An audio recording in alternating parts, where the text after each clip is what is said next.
못 본 친구들은 또 유튜브로 공유하면 되니까. 자, 오늘은 마가복음 마지막을 향해 달려가도록 하겠습니다.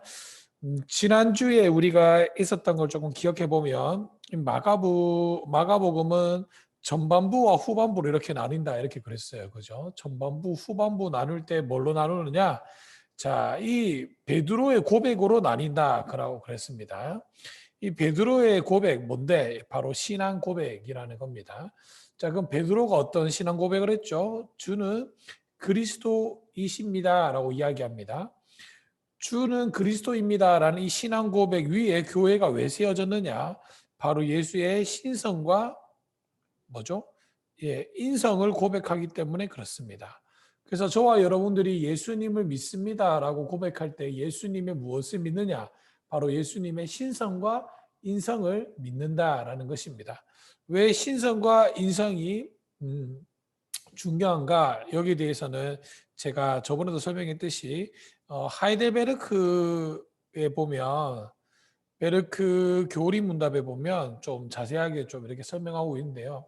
하이델베르크 교리문답에 대해서 제가 간략하게 설명하자면 이게 청소년 교육용으로 만들어진 거예요. 중세 시대 때. 자, 그게 뭐냐면 왜라는 질문을 하게 됩니다. 이런 거죠. 우리에게는 중보자가 필요합니다. 왜? 중보자는 이렇기 때문에 우리에게 중보자가 필요합니다. 왜? 중보자는 신성과 인성이 필요합니다. 왜? 이렇게 자꾸 왜라는 말을 묻게 됩니다. 그래서 여러분들 좀 신앙적으로 회의가 되거나 또는 신앙적으로 공부를 하고 싶을 때 하이델베르크 여러분들 교리 보면 굉장히 여러분들 신앙생활에 도움이 됩니다. 어쨌든 마가복음을 전반부와 후반부로 나눌 수 있는데 그 전반부와 후반부로 나눌 수 있는 그 근거가 바로 베드로의 고백을 전과 후로 해서 마가복음을 전반부, 후반부로 이렇게 나눌 수 있다라는 것입니다. 자, 그래서 마가복음의 주제, 핵심이 뭐냐면 고난 받는 메시아. 이거를 가르쳐 주기 위해서 마가복음이 기록됐다라는 겁니다. 이게 핵심이에요. 자, 그래서 이 마가복음은 전반부에는 15개의 기적들이 있는데 예수님의 기적은 세 가지로 볼 수 있어요. 귀신 축출, 치유 기적, 자연 기적. 자, 이게 뭘 이야기하냐면 예수의 신성에 대해서 이야기하는 겁니다. 여러분들 이거를 아무나 할 수 있는 게 아니에요. 근데 이 예수의 신성에 대해서 이야기하는데 이게 어디에 기록되어 있냐면 구약에 기록되어져 있다라는 겁니다. 구약에 기록되어져 있는 걸 다 이루었다라는 겁니다. 이게 굉장히 중요해요. 자, 그래서 예수님의 치유를 또 가만히 보면 이렇게 왼쪽에 이렇게 적혀져 있어요. 그리고 자연 기적.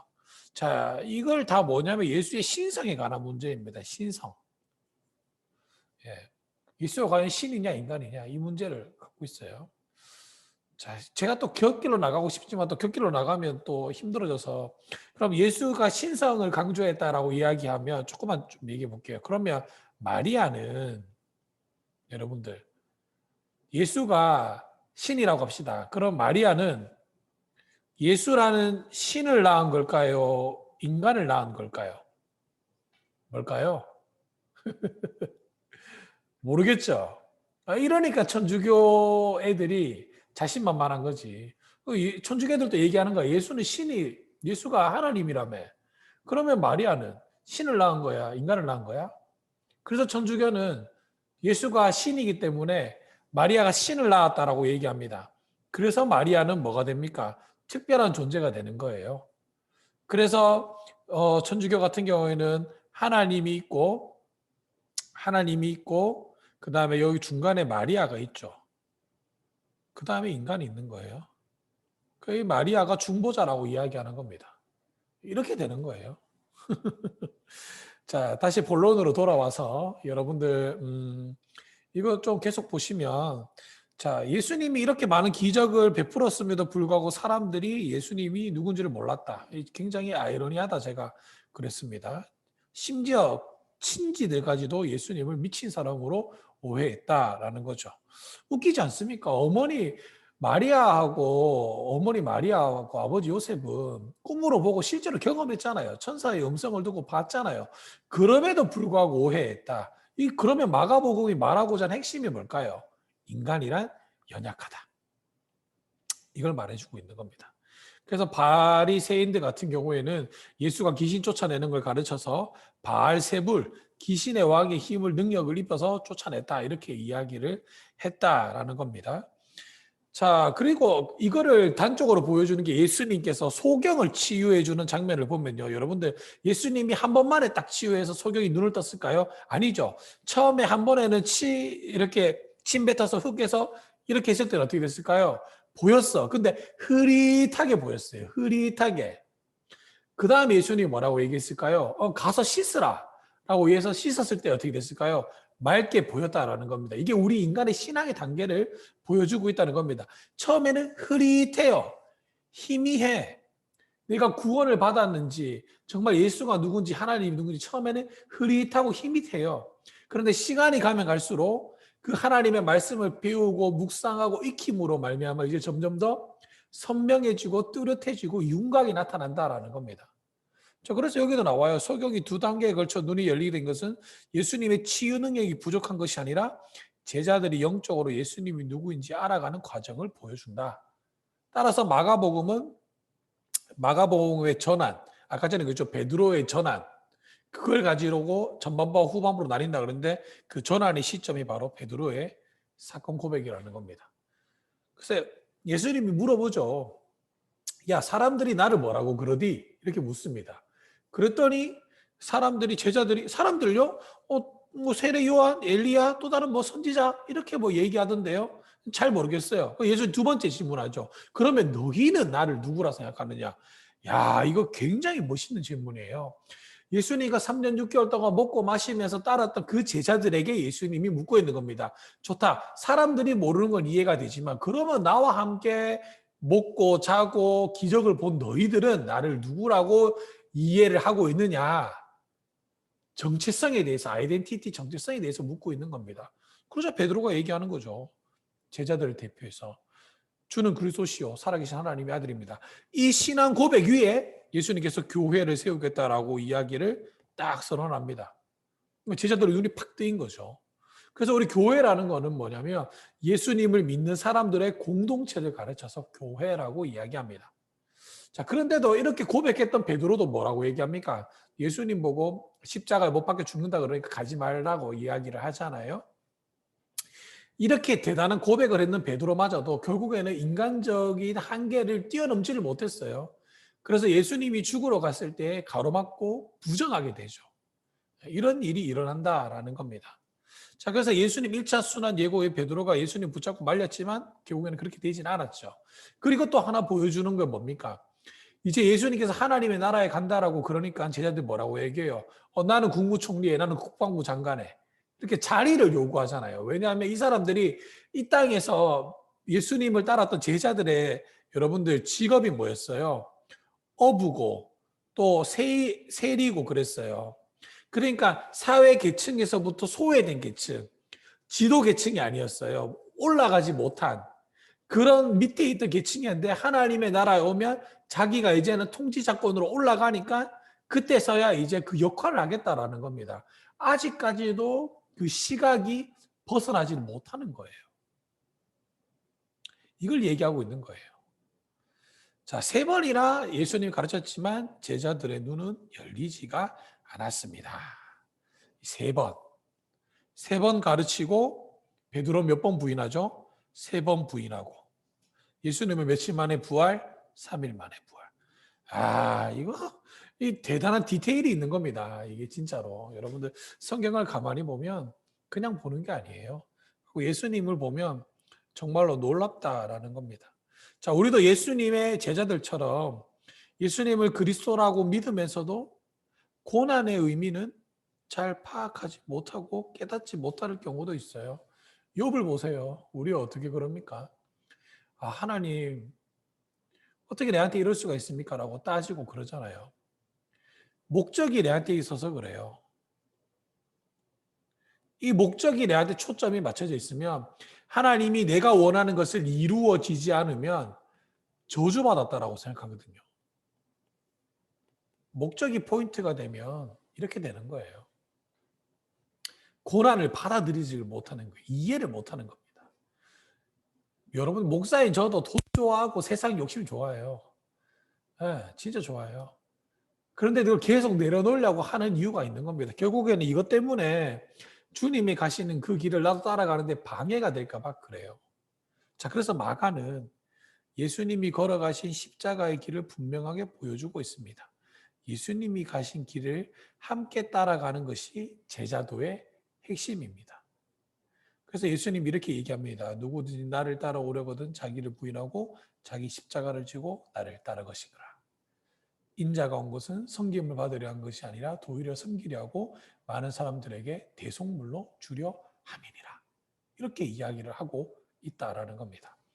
그래서 제자의 길은 다른 사람 위에 서는 것이 아니라 종처럼 다른 사람을 섬기는 겁니다. 그래서 사도 바울이 뭐라고 얘기해요? 맨날 편지 쓸 때 종이라고 얘기합니다. 우리 한국 교회도 그렇죠. 맨날 목사님들이 종이라 그러면서 어떡합니까? 맨날 밥 먹으러 가면은 상석에 앉으려고 그러고, 목사님들이 성도님들한테 뭐 밥 사줬다는 얘기를 잘 들어본 적이 없는 것 같아요. 받는 게 익숙해요, 목사님들이. 주는 게 익숙해야 되는데, 과연 제자도의 삶일까요? 여러분들 조금 생각해 봐야 돼요. 그러고 보면 차라리 우리 목사님이 좋죠. 아예 주지도 않고 받지도 않잖아요. 깜짝 놀랐어요, 우리 목사님, 진짜. 여러분들 그렇다는 겁니다. 그래서 종이에요, 종. 여러분들 우리는 종입니다. 예수 그리스도께서 십자가 위에서 물과 피를 다 쏟으셔서 저와 여러분들을 샀기 때문에 우리 종입니다. 예수의 종. 그래서 예수님은 자신이 세상에 오신 목적을 이렇게 말씀하셨습니다. 인자가 온 것은 섬김을 받으려 함이 아니라 도리려 섬기려 하고 자기 목숨을 많은 사람들의 대속물로 주려 함이니라. 죽겠다는 겁니다. 여기서도 신성과 인성이 나오죠. 죄는 누가 지었어요? 인간이 지었어요. 그래서 죄의 대가가 뭡니까? 사망이죠. 그러면 이 사람이 죄를 지었기 때문에 사람이 죄의 문제를 해결해야 됩니다. 그래서 죄 없는 사람이 십자가 위에서 모든 죄를 짊어지고 죽어야 되는 거예요. 그런데 인간이 죽었다고 해서 용서는 그러면 해줄까요? 아니죠. 용서는 누가 해줍니까? 하나님이 해주죠. 그러니까 신성을 가진 자만이 용서를 해줄 수 있는 겁니다.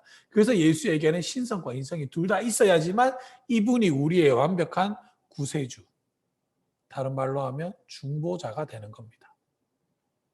이해를 하셨어요? 그래서 예수만이 빛이요, 길이요, 진리요, 생명입니다.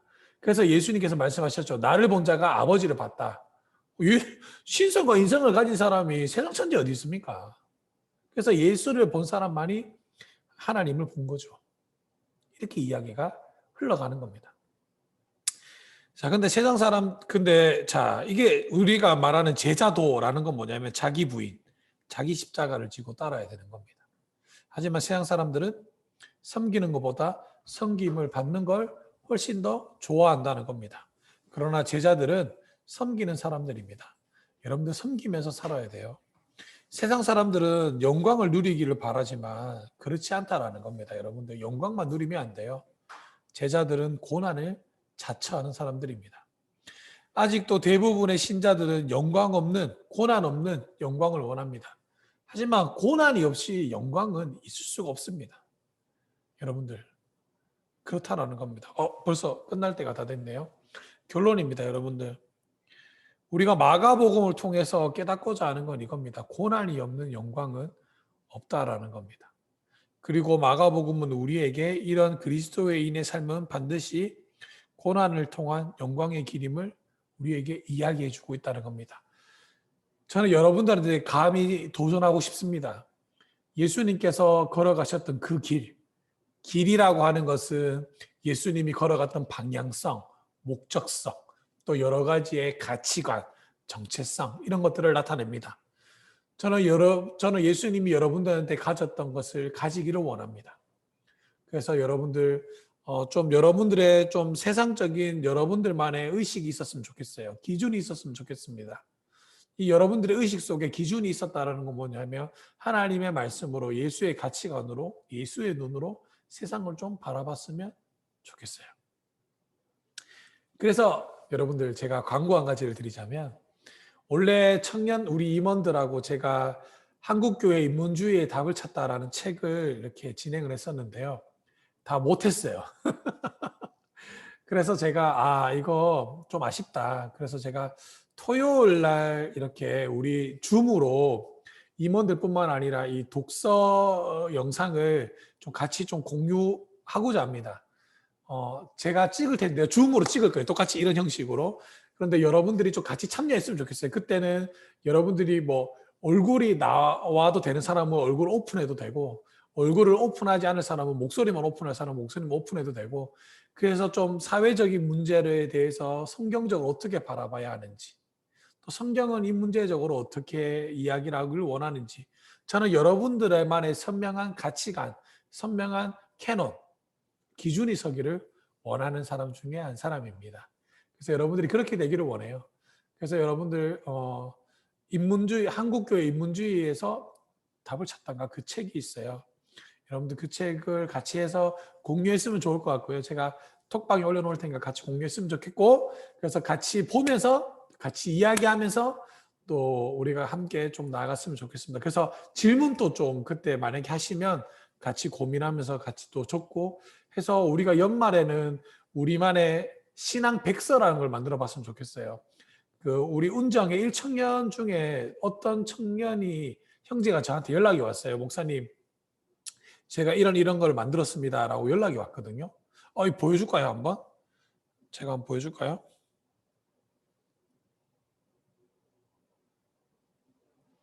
제가 깜짝 놀랐어요.